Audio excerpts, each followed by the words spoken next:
কি কি কারণে একজন ইমামের পিছনে নামাজ পড়া যাবে না?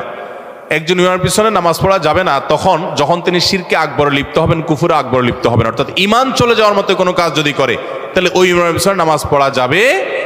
ধরুন তিনি কোনো মাজারে সিজদা করেন, মাজারে তিনি শিরকে আকবরে লিপ্ত হন, আল্লাহর প্রতি অবিশ্বাস হয়, কুফুরি হয়, এরকম কোনো কিছুতে লিপ্ত হন, তিনি নিজে কুফুরি কালামের সাথে, কুফুরের সাথে জড়িত, কুফুর আকবরের সাথে জড়িত, তাহলে সেক্ষেত্রে তিনি ইসলামদের গণ্ডি থেকে খারিজ। কুফর এবং শিরকে আকবর যদি করে কেউ, মুসলমানই না, তার পিছনে নামাজ পড়া যাবে না। এটা ছাড়া অন্য কোনো গুনাহ বা পাপ যদি তার মধ্যে থাকে, সে প্রকাশ্য কোনো গুনাহে লিপ্ত, কোনো পাপে লিপ্ত, সুদের কারবার লিপ্ত, জেনায় করেছে, এরকম যদি কোনো পাপে লিপ্ত হয়, তার পিছনে নামাজ পড়লে নামাজ হয়ে যাবে। কিন্তু এরকম ইমামকে ইমাম হিসাবে নিযুক্ত করা মসজিদ কমিটির লোকদের জন্য জায়েজ নাই, যে প্রকাশ্যে গুনাহে লিপ্ত, তাকে ইমামতি থেকে খারিজ করে যোগ্য লোককে সেখানে বসানো তাদের কর্তব্য। কিন্তু যদি ইমাম কর্তৃপক্ষ সেটা না করে, আপনি তার পিছনে নামাজ পড়লে নামাজ আপনার হয়ে যাবে।